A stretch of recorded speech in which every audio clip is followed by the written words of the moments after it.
Well, hello there again. What do you think, Kenneth? I think we might go ahead and get started. All right. Yeah. All right. Well, I'm going to start with the introductions. So- Good. Both of our instructors work for Umoja Behavioral Health, PC, in Albuquerque.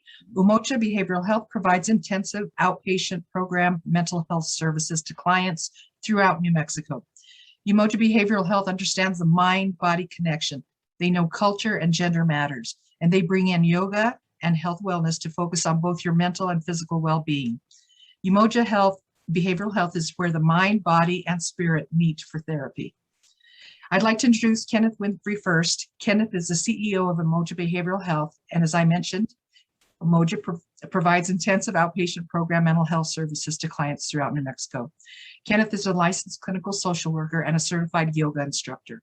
Kenneth has great expertise in setting up and maintaining clinical services in community health settings and has been working to improve the health of New Mexico communities for close to 20 years. Kenneth also serves as our chair for the Chronic Disease Prevention Council's steering committee. Jay Blackwell has his Master of Arts and for the past 15 years has worked in public health and has conducted grant writing workshops at the federal, state, and local levels. Jay is the Director of Programs for Umoja Behavioral Health. He serves as our chair for our Sustainability and Funding Work Group.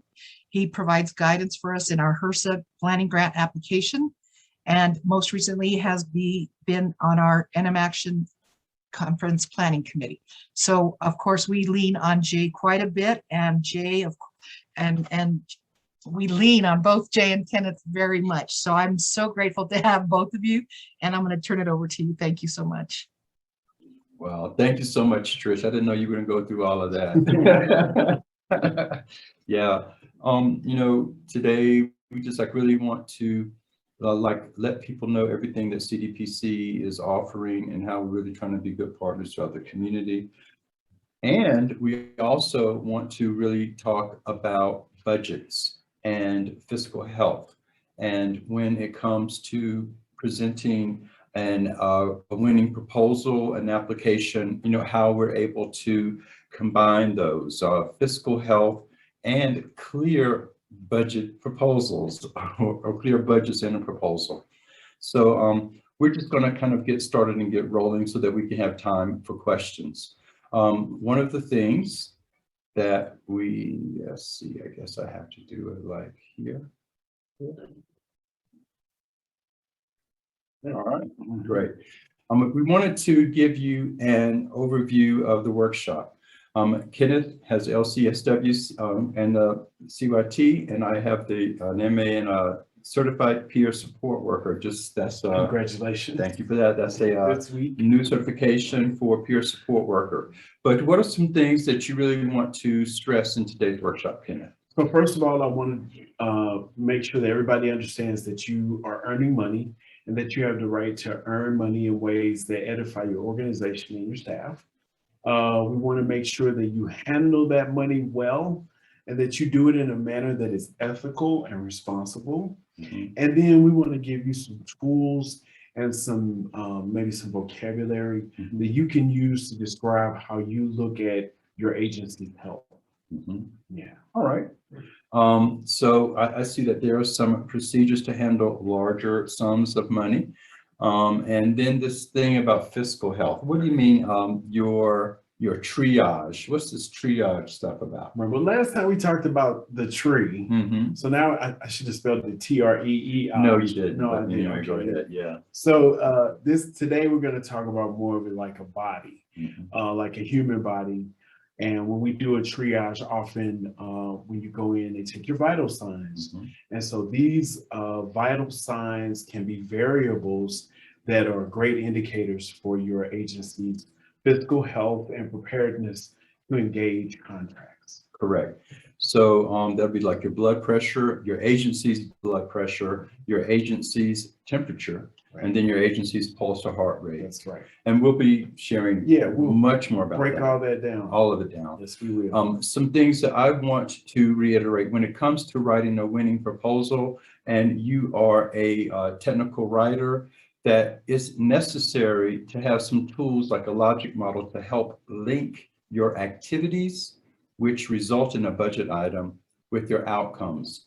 For instance, unless you are able to say in your proposal how much you're allocating for, let's say, a health promotions campaign, or a health, or to like have someone to disseminate information, there needs to be a dollar sign associated with that. Otherwise, you're saying that it's going to be volunteering time. So link activities, knowing that activities in the logic model mean that there's going to be a budget involved, and that is going to impact your outcomes. Also, we want to share a little bit about gap protocols and how, as a technical writer, please start talking with your CFO, your chief financial officer, or someone who is in that role within your agency, so that they can help you as a writer better understand how to describe your how you keep money safe in your applications. You want to ensure that there's consistency between the narrative and the program budget. Look at allowable costs so that your application is accepted and not rejected right off the bat. And I'm going to go back right up to what you had mentioned in the beginning, Kenneth, about profit margins and how every grant needs to make sure that, you know, you have like a minimum, if not an administrative fee, some type of an indirect fee, so that you can support the agency as opposed to having 100% of activities allocated towards programming, and then nothing for the agency itself to sustain its own activities and operations. And to drive it home, that indirect fee, I think, would be more tied to the blood pressure. Oh, so we'll get to break that down as we go. All right, so yeah, let's get rolling. Let's get rolling. First, I'd like to give you a quick overview from the February training. We talked about this VDC approach, which is about vision, design, and capacity, and how every grant is dependent upon having a clear vision for change, measurable processes, which is your design, and then demonstrating in there how your agency is ready to perform the activities. That one of the things every grant wants to talk about is change, and how you're able to capture intentional change over time, and that writers have to remember that there's also the grant reviewers and the funders who are responsible for saying if this is a good grant or not. We're going to talk a little bit about the technical CACA and gap, priorities over tasks, and again, success. Now, this is going to be a very quick overview because we really want to get to the meat of budgeting and budgets. This is more a reminder of how budgets fit into successful proposals and applications. And if we're moving a little fast, you want to go back to the recording on the CDPC website from our recording in May, where February, I'm sorry, where all of this is elaborated upon, but we just want to give everybody a chance to get back up to speed. Correct. So vision, elements, and grants and proposals. You always want to talk about specific changes. You want to make sure that you highlight evidence of expertise by your agency or within your agency. Whenever possible, use an evidence-based intervention. That's not always possible, but it's what we like to strive for. Talk about the new things that you're doing, and again, focus on your outcomes. Outcomes are really what funders are focusing on because that's what they're paying you for, the change. So intentional change over time is going to be a biggie. There are other pieces that will remain throughout both the vision, the design, and the capacity elements. They include inclusive designs and voices. How are your consumers involved in, making better grants for the community? Is there systemic accountability? Can we talk about how this particular grant proposal relates to outside campaigns and initiatives? And are the ideas that you're trying to, put in the community sustainable over time? Design elements include, again, SMART goals and objectives, reasonable timeline, and cohesion across the application itself. And again, if you're not ready to talk about success, you're not ready to receive the funds. You've got to figure out what success looks like as an indicator, how to measure it, and how to really communicate to the funder that you as an agency are familiar with bringing success to the table for the communities upon which you're meant to serve. So if I want some change, I need to make some change. If I want some spending change, You got I need to make some change. community change, right? Right. And sometimes that's done at no cost. Right. You just have to capture Just have to capture your outcomes and your results, right? Yeah. We don't get paid for everything, particularly in behavioral health Right. and community health. And lastly, now this capacity section, this is really what we're talking about today, because when it comes to budgets and budgeting on a grant application, you are really communicating to the funder what your capacity is to receive funds. So one of the things I really want to kind of point to in this, if you'll look under the second section, it says paper trails, copies, and permits of allowable costs. What do you think I mean by allowable costs? Well, these are things that are going to be acceptable Mhm. ways of using this money. So there are things that are tied to what change I'm creating, Mm-hmm. and then there are things that maybe not so. Mm-hmm. And the more specious they are, the more in danger I have of spending money that I'm not going to get reimbursed for if that's my intention. Correct. Yeah. Yeah, and if there are ever any questions about what is an allowable cost, it is always in the application itself. That will be very clear. If you can't find it from there, every application, whether it is from a private foundation, or if it is public funds, there will always be someone in that application that you can reach out to say, is such and such an allowable cost? I'll give you an example. Construction.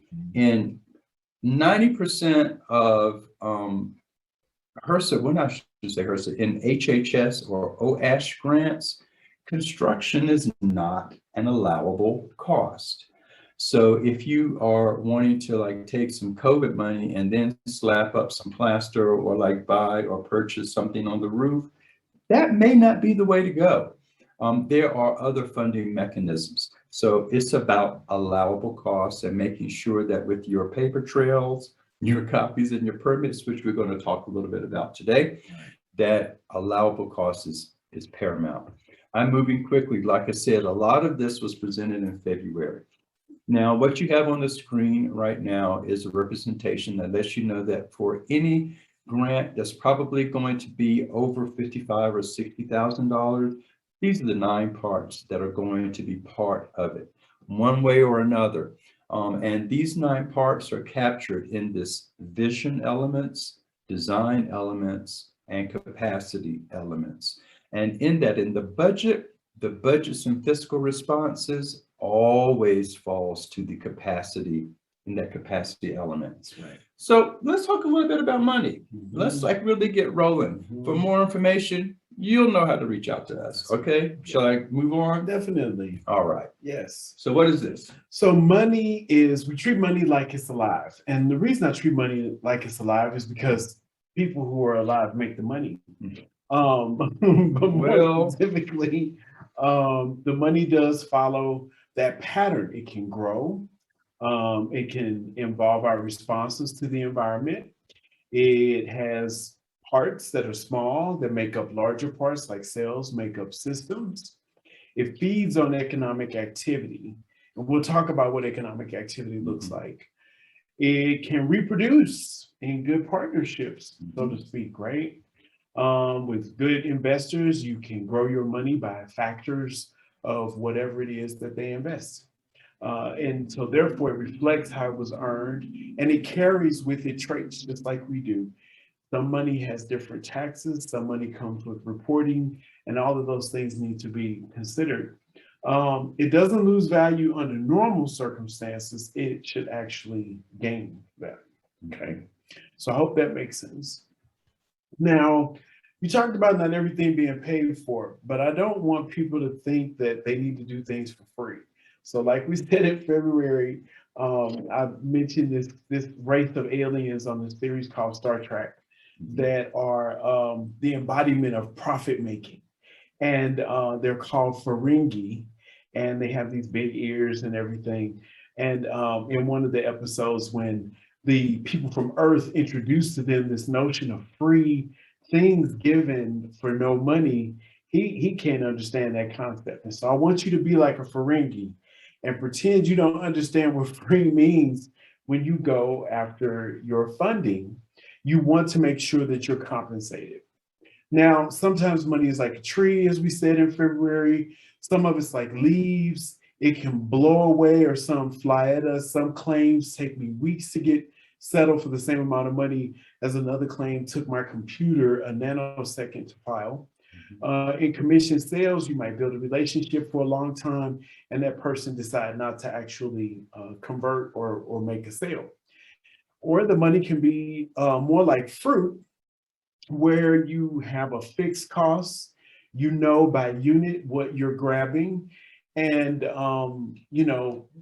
our best wish is that you have the right kind of bushel to hold the right kind of apples, and that's what the gap and all of these good financial principles and your capacity, your vision, design and capacity are going to represent your bushel basket and how strong it is to really hold and do the job that you've set it out to do. So sometimes you'll get grants and things like I said, in healthcare, where the money kind of flows in smaller parts. But sometimes like this, you'll get one unit for each unit of effort. So what are your variables, right? We talked about how we look at each organization. So in February, we talked about it like a tree. Light is like visibility is how people can see where you are. Liquidity is like your cash on hand. That could be like blood in the metaphor we're going to be using. And then your soil is like your stability. It's where you're rooted, where you're placed, and how effective that is in playing a part in you helping to meet your mission. So you have who, what, when, where, and how. So now what are your variables in this? You're just like talking about in an organization or an agency in general? Yes. Okay, Yes. so how an organization is, okay, the visibility, liquidity, and stability, I kind of get with that, but I also see how this works within a grant proposal or grant application. The light, again, relates to vision. It's like, like visibility. What is it? What are we bringing a visibility toward? As a variable, what in our community are we choosing to highlight? Or project. When I have a vision, I Mhm. project onto my community some sort of change, that this is better than it was, or this is different than it was. So the light comes from me too, in terms of my vision, as well as how I'm exposed and other people can see what it is that I'm doing so that they can be invited to the table. So vision would equate to readiness. Yes. So readiness to change, Yeah. readiness to engage in some sort of measurable outcome. Maybe more specifically, clarity. clarity. Right. Yeah. Clarity of intention. Well, we hope a vision is clear. Well, otherwise, the funder won't know what you're trying to do. A little bit of trouble. All right. Yeah. So okay. So then let's go to the water piece, the liquidity, and then the cash on hand. Right.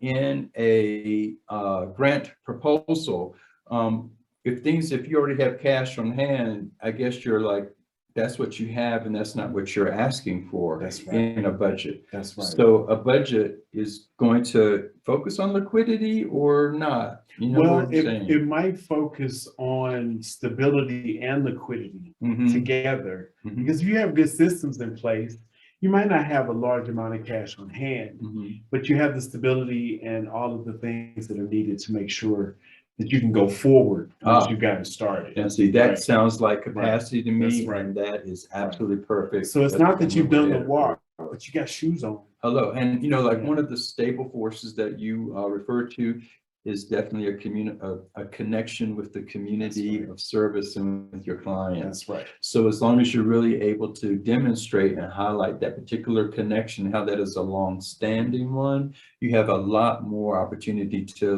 really point out how change is possible. That's right, because like in the brain, the cells that have the most connections are the ones that are doing a lot of the work. Okay. So we want to think of this in an organic perspective, and bodies, brains, cells like to make connections. And systems and organizations and agencies. That's right. So if you feel that your work is in some sort of silo or that you're isolated, it's not an organic way of organizational growth or wellness. May be Partnership. necessary, Mhm. but it's not the most organic circumstance. Okay. So yeah, and then other budgets are like counting beans, and here's an example of a spreadsheet, and don't see if the math works because we just kind of put some numbers in. Mhm. But basically, you want something that works like a spreadsheet. You want something that works like your back of the envelope budget that my mother used to do. You want to look at your income. You want to look at money, new money. So you have your regular income, but then you have income that is new. You want to look at your expenses. You want to look at any taxes you have. You want to look at your general cash flow. Mhm. And these things are going to include both direct and indirect fees. So you may have a non-allowable expense that involves getting the work done. So they may not have you put the water fountain on your grant. Mhm. However, you do need water Mhm. for people to work in your office. I'm going to say it more than once. You need a CPA, don't play. It's very important to have someone who is qualified and credentialed to produce the documents you need. You often need an audit. You often need financial statements.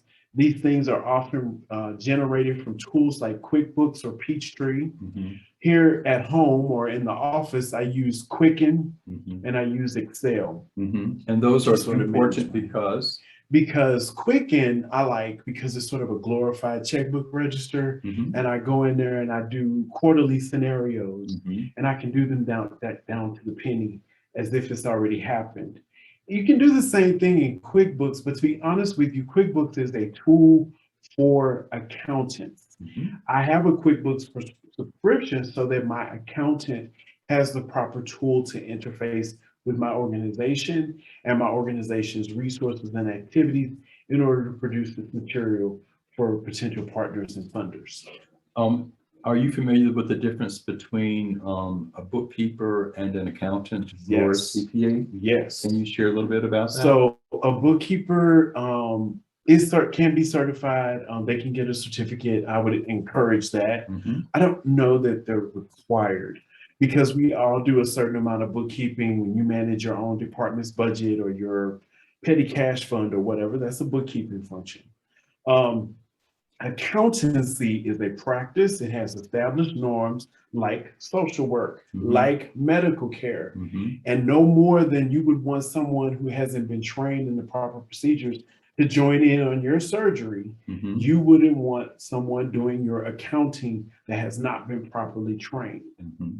A certified public accountant is a level of accountancy credentialing that allows them to function at a different level. Mhm. And generally for the type of funding that we're talking about here, Mhm. I would recommend trying to acquire the help of a CPA, which is really difficult right now because stimulus made having filed your taxes the coolest thing ever. Mhm. And now everybody's filing their taxes. But anyway, Yes. you do need a CPA.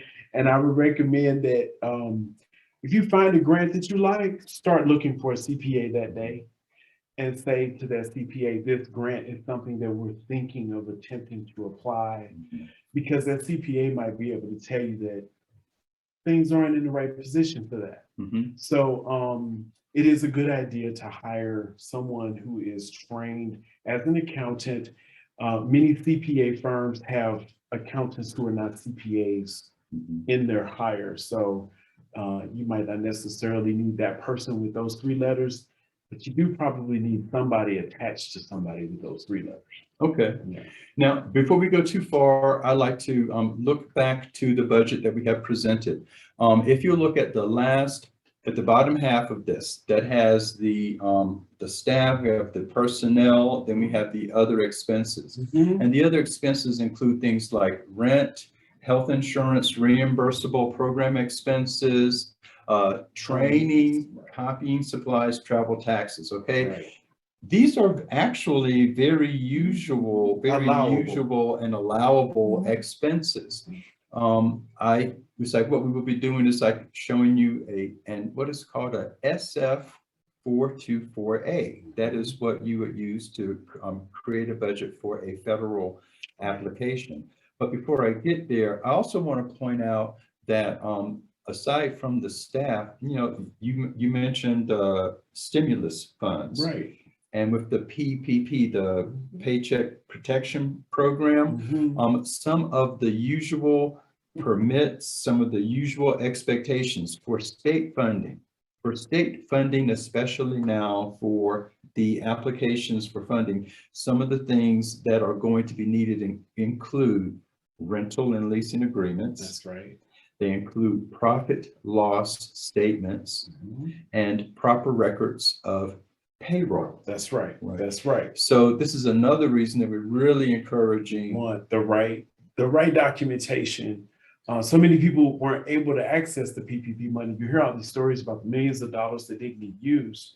And a lot of it's because many entities, large and small, Mhm. didn't have the proper paperwork to reconcile their paycheck, Mhm. the paycheck that they were protecting. Mhm. So Mhm. that was the difficulty. So up here where you can see at the top, we talk about the revenue generating staff. We talk about how we expect the money to come in. Mhm. And then we expect how the money will go out. Mhm. And for each of those employees, we're looking at not only their biweekly pay, but what you don't see here is that we actually have to go through a lot of work to calculate the proper withholdings, make sure we pay FICA and Social Security, state taxes, and all those sorts of things, and then include your employees' withholdings that are in a proper fashion. Could you reach a little bit and kind of back it up? Like Right. for state funding, Yeah. what do we need for state funding? Generally, a letter of good standing from the Secretary of State, Mhm. which is reconciled with your tax status. Uh-oh. So if you Again, haven't taxes. paid your gross receipts tax in the state of New Mexico, which is rather obscure. So if you call 1-800-ACCOUNTANT and they don't know what a gross receipts tax is, Mhm. don't be mad at them. And it's a real thing. And Yes. it's a real thing. Mhm. So you want to reach out to the New Mexico Taxation and Revenue Department to get clear about what you're paying gross receipts taxes on. There are some things that have a different rate. It depends on your location and it depends on a number of other factors. So you want to make sure you're in touch with them to pay your gross receipts tax. But I thought that was the New Mexico Finance Authority. Is that different? Well, it is different. The New Mhm. Mexico Finance Authority is connected with mortgage funding Okay. in the state of New Mexico. In short, and I'm going to go outside of my pay grade here, but in short, they help to ensure that people can actually access mortgages. Okay. That's their job. And then for organizations, they see to it that those funds also go to creating communities around that real estate and Okay. things that support the people that live there. At least that's what I think I've learned about New Mexico Finance Authority. Okay, well, before we go too far, I want to do a new share. I want to show this thing called this is an SF424. This is what federal an application has to be included. Now, in this section, I really wanted to highlight, I hope you're able to see this. I really wanted to highlight section B, which are budget categories. And in a federal application, usual budget categories include personnel, fringe benefits, travel, equipment, supplies, contractual arrangements, any construction, other expenses. And then they have all of these are examples of total or direct charges. Direct charges are those charges that specifically relate to how you are touching someone with your program. And these are all mock figures and they're only for 1 year. This might be 4 columns if you're applying for a multi-year application. And then there is the indirect charge. If you were to take about 10% of those direct charges, an indirect would look a little bit like the 15,000 represented here for a total of that first year of like 172. These are completely made up figures. Yeah. But I just want to point out that these are this is usual information that needs to be collected. So the the budget sheet that you shared earlier it will capture basically what is needed for a federal application. And this could be, those 5 columns could be a quarter. Now, they do have a quarterly sheet there, but Yes. those 4 periods can represent anything. And so we're going to talk about that as a part of that in just heart a rate. few minutes. Okay. Right. Yeah, we're going to get to that. So anytime that there's a question, there are for instance, the written piece. That's right. You don't have to guess. Yeah. So let's go back to our Go back I there. think you hit it right here. Here. Yeah. Okay. So let's And, Mhm. and let's check the chat. I think I saw the number go up there. Let's see what folks are saying here. Okay. Yes. That they can see Okay, it. great. Awesome. great. And you can have a see copy of the form. So now that form, Mhm. for a lot of people, it is very intimidating if you don't have these tools Mhm. in play already. Okay. Mhm. So you'll see this worksheet. And if you have been using QuickBooks, if you have been doing projections in Excel, so not just bookkeeping, but also projections, what are you intending for your own organization? This is going to allow you to have the capacity to understand your capacity. You'll be able to copy and paste these figures out, or just, sum them up, Mhm. as opposed to having to sit there and answer those questions for the first time.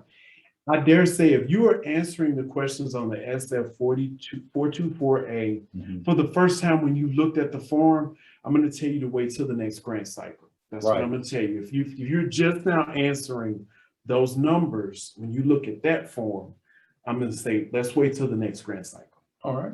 Yeah. Let's go on so we can make sure to get through everybody. Mhm. Now for this one, the next one, a few things I want to run through this because they are less about budgeting and more about your programmatic ideas. And in February's presentation. Presentation. Yeah.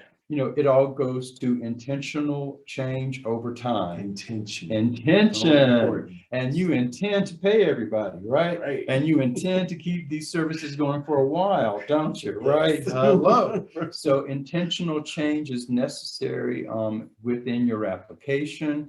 The applications involve not only the grant writer, but the reviewer, the funder. We welcome and invite you to go back to receive this presentation to find out more. But I also want to talk about your technical CACA. And everybody knows that CACA is about your words. All that that you're technical using. stuff. Oh, that's technical Yeah, words. right. Your technical words need to be clear, accurate, correct, comprehensive, concise, and accessible. So yes, people pay attention to your CACA. They also pay attention to your GAAP.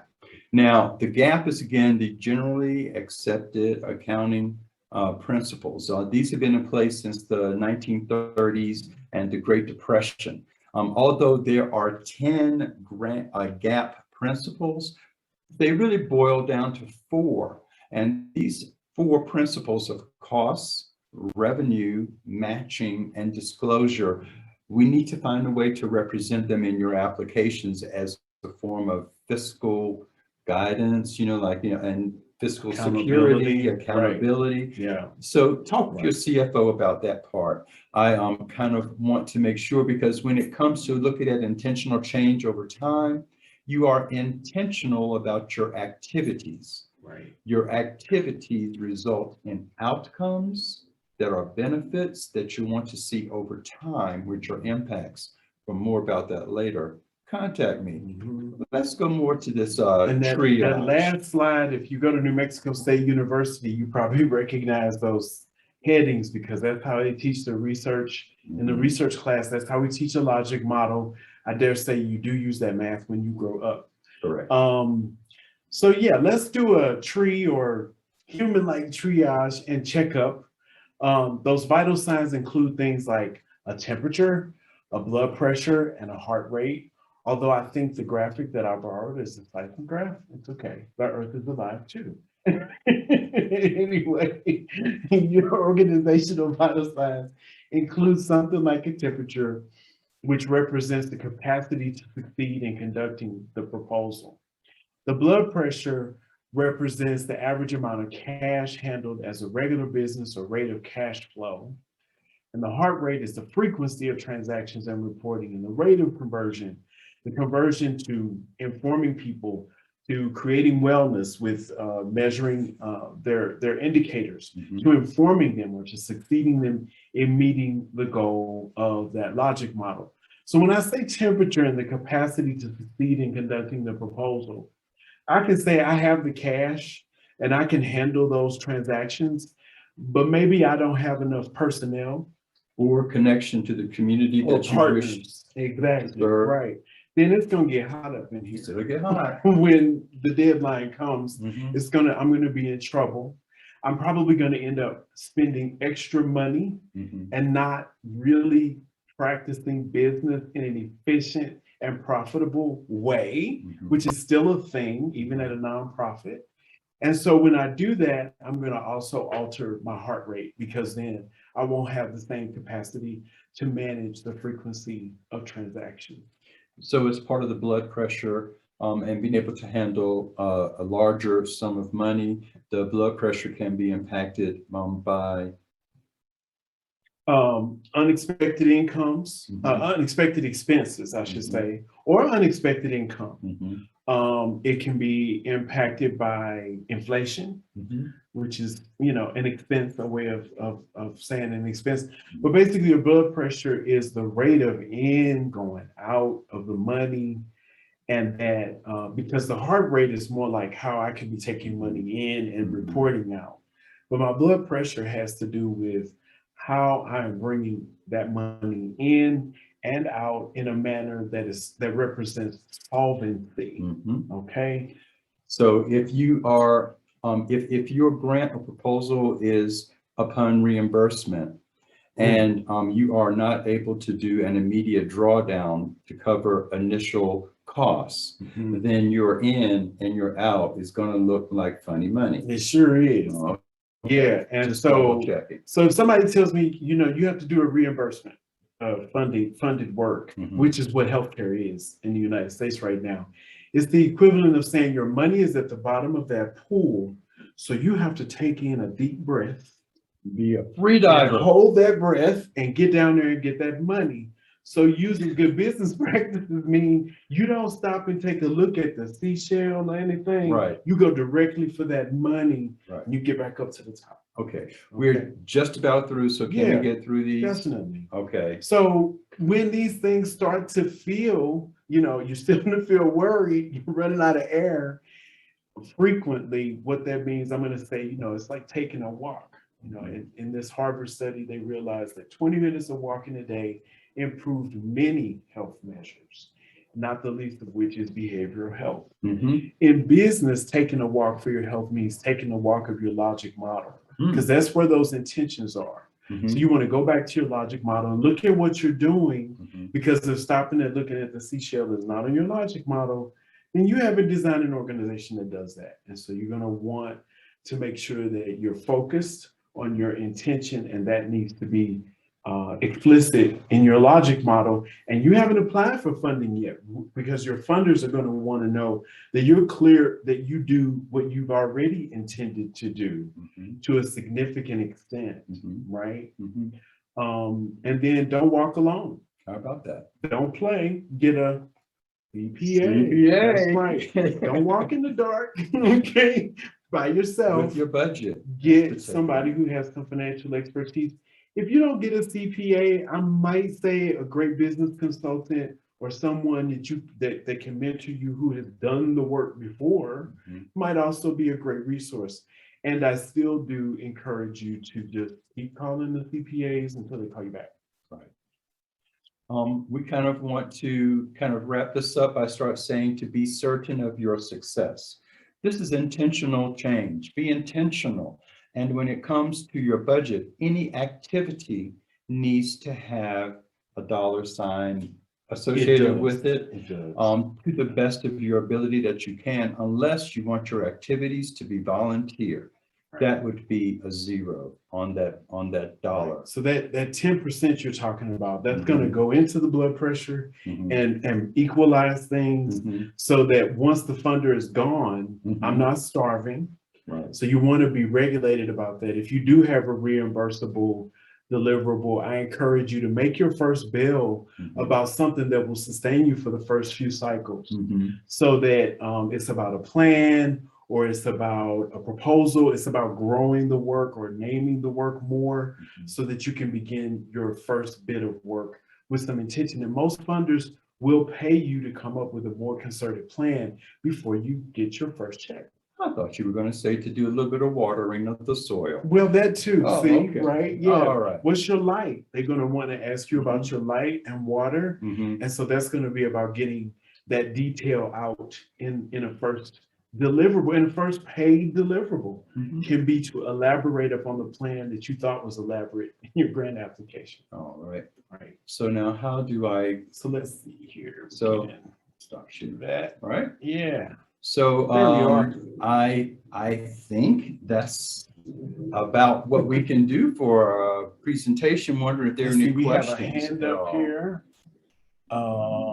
Toya. Toya has a hand up. Okay, Toya, would we you, can hear you we now. can hear you, Toya. Yeah. Give me a second. Yes. Oh, I'm sorry. That was a mistake. I pushed the wrong button. I apologize. No problem. Thank Throw you your for hands being here, up, Toya. right? We appreciate that. Thank you. Thank you. Anyone else? Well, Trish, I guess we will turn this back over to you now and CDPC. Yeah, there's nothing else to say, but thank you, thank you, thank you. Again, I'm just so grateful for your all's expertise. I've got texts going back and forth on my phone like crazy saying how good you guys are together, how you make it a natural flow, that it's more like a conversation instead of a presentation. It's easier for us to understand. You're talking, to us or with us or whatever the right words Yeah, are. we'd like to be with you. Yes, With you, definitely. right. Yeah. And that yeah. makes such a difference for us. It's crazy how many texts I was getting throughout your presentation about how good and well they appreciate it. So now I don't even have to send the evaluation out anymore. That's it. And thank you so much. I'll be reaching out to you guys after this. Okay.